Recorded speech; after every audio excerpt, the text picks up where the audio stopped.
Madu Ruqyah Gio ini merupakan madu yang diambil langsung dari sarangnya, sehingga untuk keaslian madu tersebut sangat terjaga.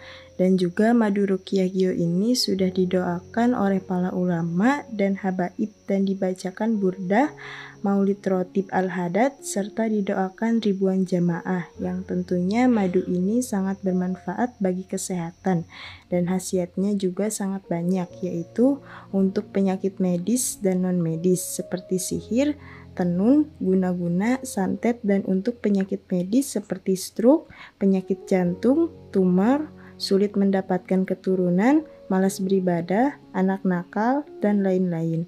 Rasulullah Shallallahu Alaihi Wasallam bersabda, "Aku menganjurkan atas kalian 2 obat madu dan Al-Quran hadis." Imam Bukhari Muslim. Jika ingin memesan madu Ruqyah Gio, hubungi nomor admin 0813 332 2776. Dan hasil dari penjualan madu Ruqyah Gio ini juga disumbangkan untuk pembangunan Masjid Thoriqul Jannah dan pondok pesantren.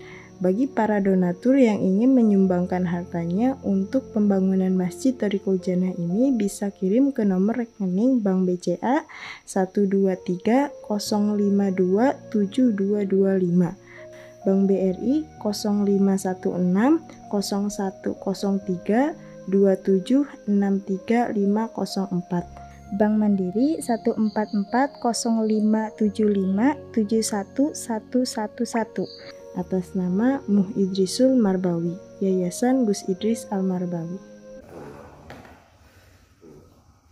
Assalamualaikum warahmatullahi wabarakatuh. Alhamdulillahirrabbilalamin. Wabihi nasta'in wa ala umuri dunya waddin, amma ba'du.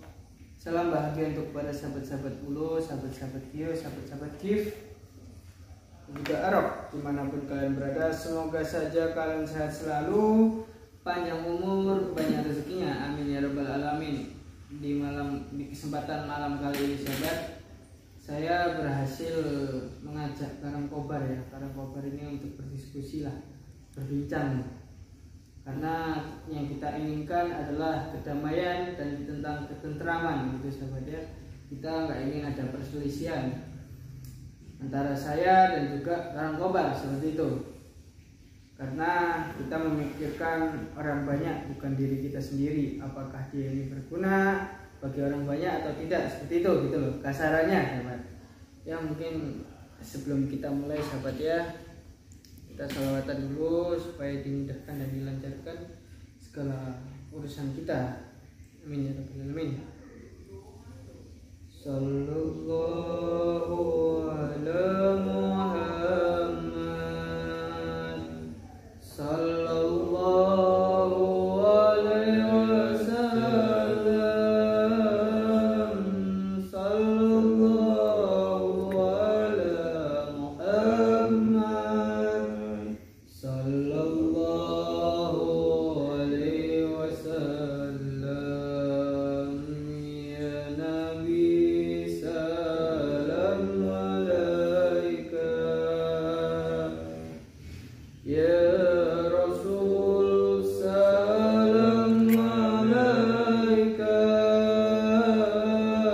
ya Habib salam alaika, salawatullah alaika, anta syamsun anta badrun, anta nurun fawqa nuri, anta iksirun wa dhami, anta misbahu suduri, sallallahu ala Muhammad, sallallahu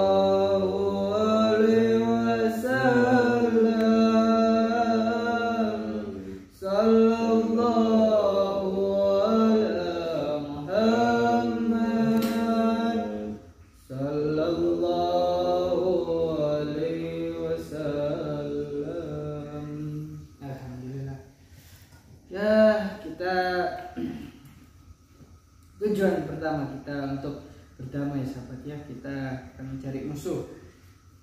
Ya, di sini saya berpendapat bahwa Karangkobar itu gimana ya, sampai itu masih setengah-setengah tobatnya gitu.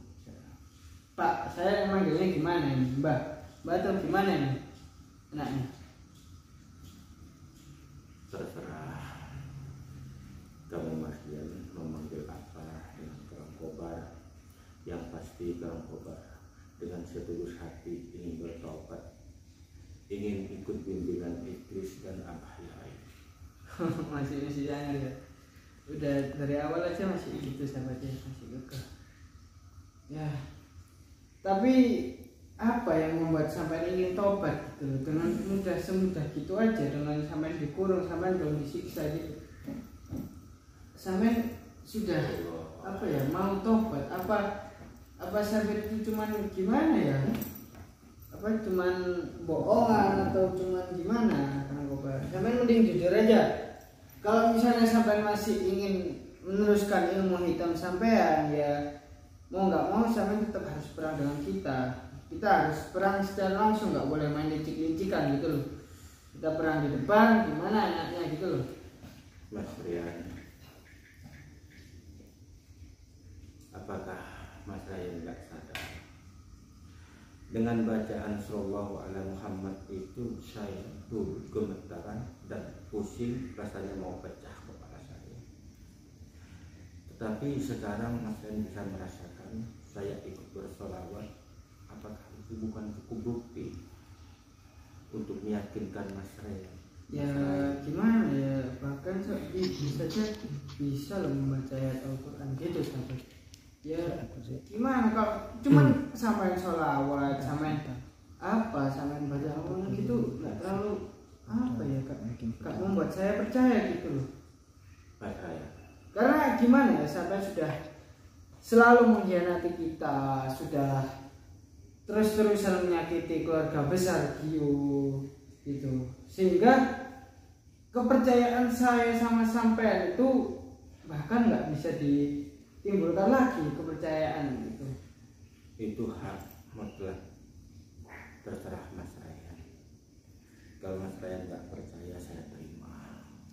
Tapi demi Allah Subhanahu wa Ta'ala, andai kata saya berbohong dengan bacaan syahadat itu, detik ini juga, hari ini juga, jam ini juga, boleh saya cabut, saya ikhlas nyawa saya. Andai pun lantaran dari Mas Ryan, ambil pedang Zulfikar dan Nur Alif, tepaskan di kepala saya, di leher saya tak akan melawan. Ya kita pasti kena undang-undang lah, ini negara hukum, kita nggak boleh sembarangan menghakimi seseorang ya, karena memenggal itu termasuk pembunuhan ya sahabat, kalau nggak salah. Dan juga kita harus berhati-hati dalam melakukan tindakan, karena ini negara hukum. Kita harus tertib dengan hukum yang telah tertulis di itu, pokoknya saya nggak tahu ya. Hah? Apa? Gak apa-apa kameramennya malu-malu sahabat. Saya masih belum paham tentang kayak gitu. Tapi yang penting kita harus taat dengan hukum gitu, nggak boleh melanggar hukum, atau kita itu misalnya pemerintah menerapkan sesuatu kita nggak boleh membantah. Jadi intinya pemerintah itu ingin menyatukan Indonesia ini supaya menjadi lebih baik gitu saja. Jangan pernah berburuk sangka kepada pemerintah, meskipun caranya seperti itu, ya mungkin kedepannya bagus ya sahabat ya. Saya tetap mendukung. Jadi DPR saya nanti ya. Amin. Ya mungkin gitu. Saya mau tanya lagi nih tentang pedang naga geni. Naga geni kan kemarin saat mau dicuci ya, mau dimandiin, itu tiba-tiba menghilang gitu. Apakah ada sangkut pautnya dengan ilmu gaibnya sampean, atau kelihatan sampean, atau gimana? Bahkan sahabat-sahabat ini saya buat sayembara loh. Saya buat sayembara kemarin. Siapa yang bisa menemukan pedang naga geni, saya kasih imbalan besar, tapi nggak bisa saya sebutkan berapa. setelah saya tanya-tanya kepada sahabat, enggak ada yang mampu, bahkan ada yang ingin menaruhkan nyawanya gitu. Ya, kalau nggak salah siapa namanya kemarin, lupa ya. Jadi tapi setelah saya tunggu 24 jam nggak ada jawaban gitu, nggak ada yang menghubungi admin gitulah. Ya mau nggak mau saya menanyakan sampean gimana, atau saya cari sendiri gitu. Masalahnya pedang naga geni itu asal-muasalnya punya orang sufi. Dia adalah Syekh Siti Jenar, diturunkan sama muridnya yang namanya Bajageni. Dia disalahgunakan, punyalah murid saya Karangkobar, ilmunya sebagian besar sudah turunkan sama saya, dan pedang itu secara paksa saya ambil dari guru saya, dan saya sampai membunuhnya secara paksa. Mungkin pedang itu kembali ke asal mulanya ke Syekh Siti Jenar. Mungkin Seperti itu. kita nggak tahu ya sahabat ya. Kalau memang kembali ke pemiliknya, ya kita pasrahkan. Tapi kalau misalnya sampai kembali ke kita, berarti pedang itu apa ya, diambil oleh orang yang tidak bertanggung jawab, itu orang yang cuma ingin memanfaatkan kodamnya gitu, sahabat ya. Apakah sampai nggak bisa gitu membunuh guru sampai sendiri yang mewariskan ilmunya untuk sampai, yang mengajari sampai bertahun-tahun tentang ilmu hitam? Awal mulanya saya tidak ada penyesalan sedikit pun, yang ada hanya amarah, membenci karena dia tidak bisa mengalahkan pedang Nur Adib dan Istidar. Setelah saya bertobat, saya merasa menyesal setelah membunuh guru saya, padahal nyawa itu milik Allah Subhanahu wa Ta'ala. Kenapa saya membunuhnya? Itu hanya penyesalan. Tidak bisa kembali lagi nyawa orang yang sudah meninggal. Makanya sekarang saya bertobat untuk menebus kesalahan dan dosa-dosa saya yang terlalu besar. Apakah Tuhan masih bisa mengampuni saya atau tidak, saya tidak tahu. Yang penting saya dengan seikhlas dan dari ujung kaki sampai ujung rambut saya bertobat. Itu. Kan Saman Sakti bisa menghidupkan orang yang sudah mati, bisa nggak? Apa cuma omongnya doang gitu, atau gimana? Kan kita juga perlu jawaban hal itu. Gimana? Kan Saman Sakti itu sudah menguasai ilmu yang guru sampean punya gitu kan. Iya, kalau menghidupkan orang mati secara gaib jin dulu saya bisa, karena saya bernyerap ilmu guru saya, tapi saya tidak bisa.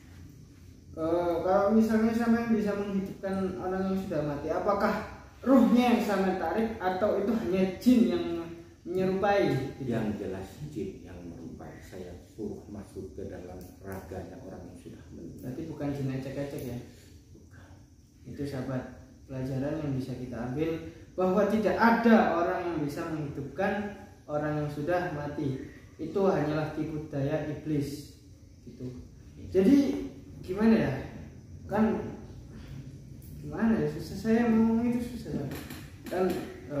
Dajjal tuh ya katanya bisa menghidupkan orang mati.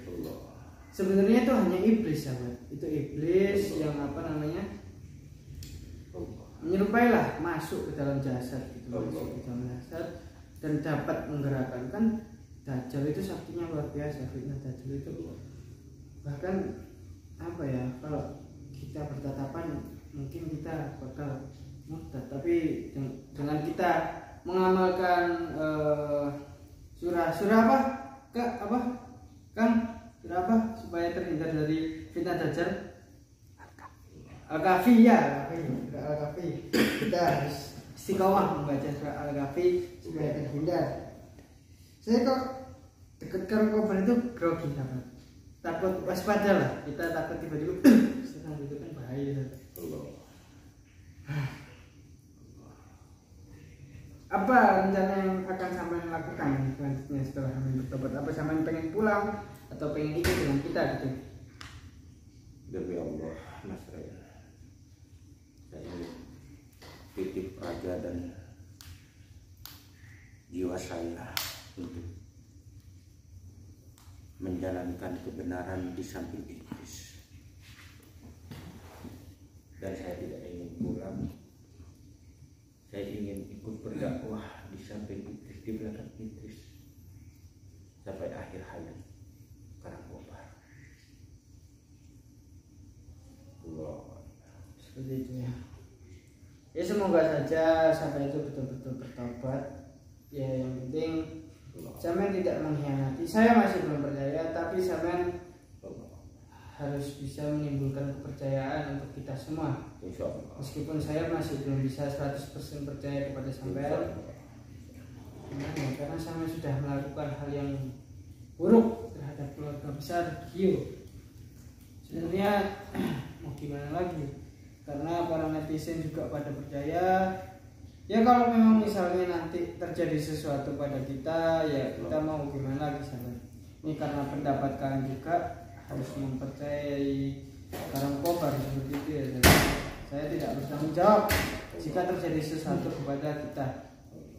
Makanya saya ingin menjelaskan sampai kita berwaspada. Berapa menit itu? 15.